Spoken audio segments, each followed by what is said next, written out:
Hola, ¿qué tal? Bienvenidos sean todos a nuestro canal Estructuratec 21, un canal dedicado al aprendizaje de la ingeniería estructural. El día de hoy vamos a tocar un tema muy interesante que tiene que ver con el diseño o el cálculo de resistencia de elementos en tensión. Las cosas en realidad van muy a la par. Y básicamente vamos a hacer un ejercicio el día de hoy, en realidad son dos ejercicios, a comparar el cálculo de resistencia de un elemento en tensión que se conecta con tornillos, es decir, tiene una conexión atornillada, versus el mismo perfil con una conexión soldada. Y el objetivo es que ustedes comparen precisamente los efectos de un tipo de conexión con otra y tomen las mejores decisiones a la hora de pensar en sus conexiones. Y en esta ocasión vamos a atacar precisamente el tema de tensión y vamos a ir recorriendo esta temática comparativa con los diferentes efectos a los que se puede someter el elemento. Y para ello vamos a platicar de este ejemplo. Se nos pide que determinemos la resistencia a tensión de este perfil estructural. Es una sección en C o sección canal. También se le conoce en las especificaciones como CE. En este caso es 6 por 8.2. Esa es la especificación del perfil. Son 6 pulgadas de peralte y su peso. Y se va a conectar como se muestra en la figura. Este es el primer ejemplo que vamos a ver. Terminando de resolver este ejercicio, vamos a resolver este mismo caso, pero con una conexión soldada para que ustedes perciban las diferencias. Se nos dice que el perfil va a ser constituido con un acero A572 grados 50 y si observan el detalle desde la izquierda tenemos precisamente la conexión. Es una conexión con 5 tornillos de 5 octavos de pulgada y prácticamente se nos está dando la especificación de el tamaño de los tornillos y por ende el tamaño de los agujeros. La separación que existe entre ellos son 4 espacios de 1 pulgada, 1 octavo. En total, digamos, la longitud de la conexión va a ser de 4 pulgadas y media, 6 pulgadas, ya lo decíamos, del peralte total de esa sección canal, y una separación que se llama gramil de 2 pulgadas y media entre los agujeros, entre las dos filas de agujeros que observan ahí. Obviamente se va a sujetar a una placa de unión, como la que ven aquí, y va a ir atornillado. Lo que se nos pide entonces es determinar la resistencia a la tensión de este elemento que están viendo aquí y vamos a comenzar. Lo primero que deben de recordar es que el manual de la ISC, del Instituto Americano de la Construcción en el Acero, establece dos escenarios para el cálculo de la resistencia de elementos en tensión. El primero es este que ven aquí, básicamente es la revisión de resistencia por fluencia o por deformaciones excesivas en el elemento y es un triple producto del factor de resistencia que para este escenario es 0.9 por el esfuerzo de fluencia del material, del material constitutivo del perfil estructural por AG. A subíndice G es el área bruta, recuerden, de la sección transversal. Y el segundo escenario es la revisión de la resistencia, pero atendiendo el efecto de la fractura en la conexión. En este caso, si se pueden dar cuenta, la ecuación tiene la misma forma, salvo que las variables son distintas. Phi subíndice T ahora vale 0.75 porque es una condición de falla. Ya no estamos usando el esfuerzo de fluencia como en el primer escenario, sino el esfuerzo último en tensión, el esfuerzo último del material, y A subíndice E, que es el área neta efectiva. Ya no trabajamos con el área bruta, sino que trabajamos con el área neta efectiva. Ahorita vamos a ver cómo calcular esa variable. Y estos dos escenarios nos llevan precisamente a la estimación de la resistencia de este elemento. Obviamente nos tenemos que quedar con la más crítica de las dos, ahorita lo vamos a discutir, pero vamos a empezar con el primer escenario. El primer escenario es muy simple, lo único que hay que hacer es sustituir las variables. Punto 9 ya lo decíamos, es el factor de resistencia para este escenario de fluencia. 50 KSI es un a 0 grado 50, es el esfuerzo de fluencia, y el área bruta de este perfil, que es 2.38 pulgadas cuadradas. Si nosotros multiplicamos, obtenemos una resistencia final de 107 kips. Esa sería la resistencia por fluencia a tensión de este elemento.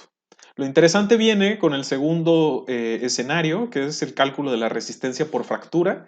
Ya platicábamos acerca de la expresión y en este caso es importante que sepan que hay que evaluar las diferentes trayectorias de falla posibles que lleven a la conexión a una posible fractura. El primer escenario que vamos a calcular es este que les estoy marcando aquí en rojo. Si la pieza se corta o se fractura en esa dirección, pasa por un agujero, lo hace verticalmente y se podría desprender el perfil, por supuesto, de la conexión. Ese es un escenario crítico y vamos a hacer el análisis. Lo primero que tenemos que hacer para poder llegar al área neta efectiva, que es la variable A subíndice E que requerimos en la expresión, es calcular el área neta, que es lo que conocemos como la variable A subíndice N. El área neta, recuerden, es el área bruta del perfil menos el área correspondiente a los agujeros que pasan por la trayectoria. En este caso, como es una trayectoria recta, solo está pasando por un agujero y lo interesante es que no desvía su trayectoria, sino que lo hace verticalmente, lo cual nos lleva a esta expresión en particular.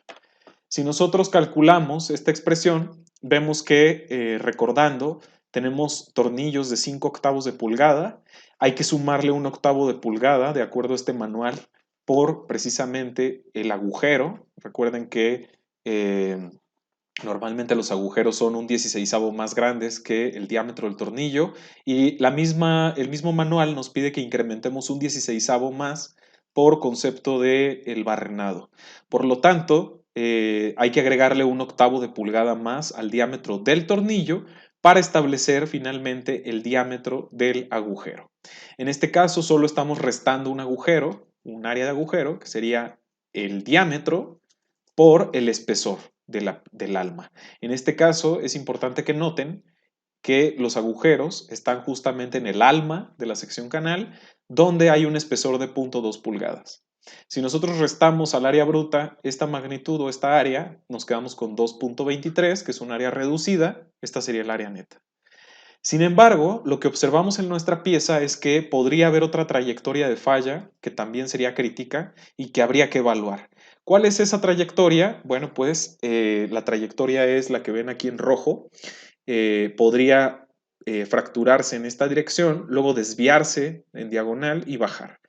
La expresión que vamos a usar es el área bruta menos el área de los agujeros, que en este caso tenemos dos agujeros por los que pasa la trayectoria de falla que estamos considerando, más un nuevo término que es S cuadrada sobre 4G.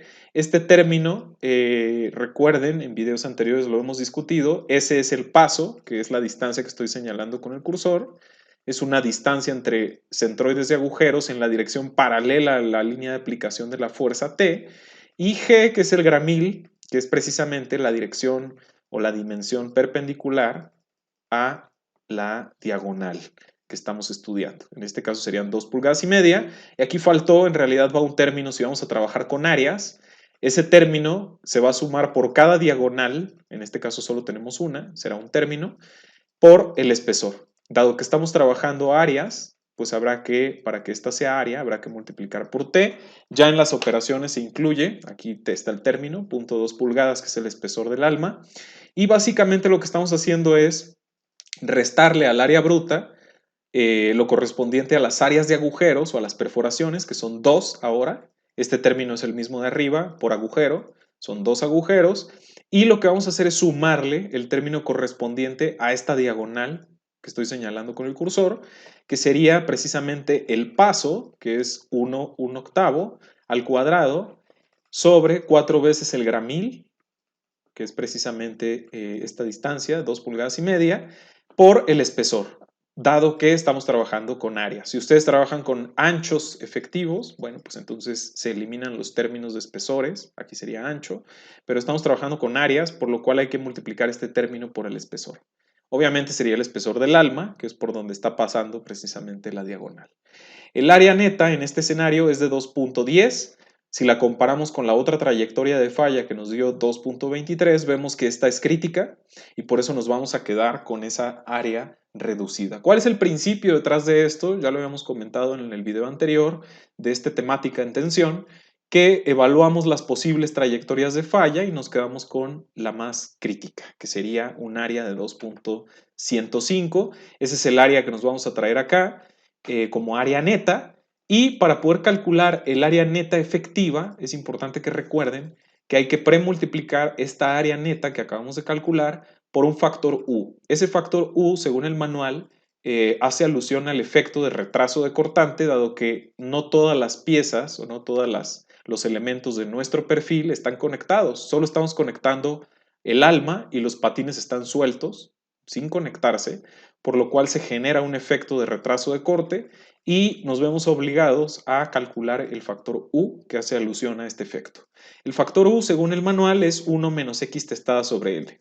Si recuerdan, L es la longitud de la conexión desde el centroide de la primera columna de los agujeros hasta la última. Entonces es esta dimensión que estoy señalando, 4.5 pulgadas. Y X testada, recuerden, es la distancia del plano de conexión del elemento, que es una placa que está en el fondo y que por ende el plano de conexión sería la espalda de la sección canal, hacia el centroide del perfil. Entonces, para fines prácticos, X testada pues es la posición del centroide, perdón, del perfil desde la espalda hasta la posición del centroide. Para este perfil es 0.5 pulgadas, por lo que cuando calculamos el factor de retraso de cortante nos da 0.88. ¿Qué es lo que nos resta? Pues premultiplicar ese 0.88 por el área neta que ya traíamos, que es 2.10. Nuestra área neta efectiva decae hasta 1.85 pulgadas cuadradas por el efecto de fractura. Y con esta magnitud, lo único que nos resta es premultiplicar por el esfuerzo último y por el factor del escenario de fractura, que es 0.75. Recuerden que el esfuerzo último de un acero grado 50 es 65, esta es una constante, y el resultado nos llevaría a una resistencia de 90 kips por el escenario de fractura. En resumen, tenemos la resistencia por fluencia y la resistencia por fractura. Vemos que hay 107, digamos, si este perfil puede resistir una carga de tensión de 107 kips sin pensar en la conexión. Cuando nosotros involucramos cómo vamos a conectar nuestro elemento en tensión, vemos que hay un decaimiento, en este caso hasta 90 kips, 17 kips de diferencia, y por supuesto nos debemos de quedar con este escenario. Esto en el caso de que la conexión, por supuesto, vaya a ser atornillada. ¿Qué pasa si ahora planteamos nuestro mismo perfil con la misma especificación, pero ahora conectado a través de soldadura? Interesante este caso. Vamos a usar cordones de soldadura de filete, obviamente a la placa de unión. Aquí estarían los filetes, arriba y abajo, con 1/4 de pulgada como tamaño, y vamos a usar un electrodo E70, que es el que normalmente se recomienda para aceros grado 50. Todo lo demás es igual, es el mismo perfil, y vamos a ver precisamente, vamos a iniciar la evaluación con una longitud de ese cordón, de esos cordones, arriba y abajo, de 8.5 pulgadas. Se va a soldar tanto arriba como abajo con una soldadura de filete de 1/4, 8.5 pulgadas de. Muy bien, lo primero que debemos que hacer pues es calcular la resistencia por fluencia. Esa, digamos, es la misma estimación que habíamos hecho en el caso del perfil atornillado, 107 kips. Y en segundo lugar vamos a calcular la resistencia considerando el efecto del retraso de cortante. Es la misma expresión con la salvedad, y esto es importante, de que observen que ya no multiplicamos el factor de retraso de cortante U por área neta, dado que no hay agujeros, ahora está soldada, y el manual establece que hay que multiplicarla por el área bruta. En este caso, el factor, digamos, de retraso de cortante va a estar diferenciado, si recuerdan era 0.88, precisamente porque ahora la longitud de la conexión, al ser soldada, se extiende a 8.5 pulgadas, que es la que tenemos aquí, y nos da 0.94. Si ustedes multiplican 0.94 por 238, tenemos un castigo menor, que es 224, que al multiplicarlo por 65 KSI y 0.75, terminamos con una resistencia de 109 kips. Es más alta porque es una conexión soldada, no hay agujeros, y si notan, la longitud pues es más grande. ¿Por qué la hicimos más grande? Ahorita van a entender por qué. Hay un tercer escenario, que es cuánto nos va a resistir el cordón de soldadura de filete a la tensión. Y para ello hay una expresión que también encontramos en el manual, que es precisamente .707 por W, para el caso de soldaduras de filete, por la longitud, por el esfuerzo cortante del cordón de soldadura. ¿Cuánto vale ese esfuerzo cortante para un electrodo de 70? Es una constante, 31.5 KSI. Sustituimos, W es el tamaño del cordón, que habíamos dicho que era un cuarto, y L es la longitud total de soldadura que vamos a usar. ¿Por qué aparecen 17 pulgadas? Pues muy sencillo, 8.5 aquí y 8.5 acá. Hay que sumar esas longitudes y por fin obtenemos una resistencia de 94.6 kips. Eso es lo que nos va a resistir precisamente las 17 pulgadas de longitud de soldadura de filete de un cuarto de pulgada. En resumen, si nosotros vemos los dos escenarios, la resistencia crítica, digamos, cuando nosotros perforamos con estas especificaciones fue 90 kips. Y si nosotros nos vamos con la opción de soldar el elemento, tenemos una resistencia ligeramente más alta, casi iguales, 94.6, sin agujerar. A lo mejor aquí podrían pensar, bueno, pues es más fácil colocar la soldadura y evitarnos el barrenado, los tornillos adicionales, etcétera. Pero algo que es bien importante que observen es que las longitudes de las conexiones son distintas, ¿no? Aquí tenemos 4 pulgadas y media de longitud y acá tenemos 8.5 pulgadas, ¿no? Por supuesto, aquí se están haciendo una conexión más larga en longitud, pero se están ahorrando, por supuesto, los tornillos y el proceso de barrenado y preparación en taller de este elemento. Es importante también que se sepa o que se recuerde que en el proceso de soldadura, pues también hay que controlar la calidad, eventualmente hacer supervisión por inspección visual o por ultrasonido o líquidos penetrantes, que son técnicas no destructivas para hacer la evaluación de los cordones de soldadura, pero finalmente es una alternativa. Aquí tienen dos escenarios de un elemento en tensión con sus resistencias, con dos opciones de conectividad o de conexión en sus fronteras. Espero les sea de utilidad el video. Si les gustó, los invito a que le den like al video y por supuesto que se suscriban al canal para seguir desarrollando contenido. Les agradezco muchísimo su atención y apoyo. Nos vemos en el próximo video. Hasta luego.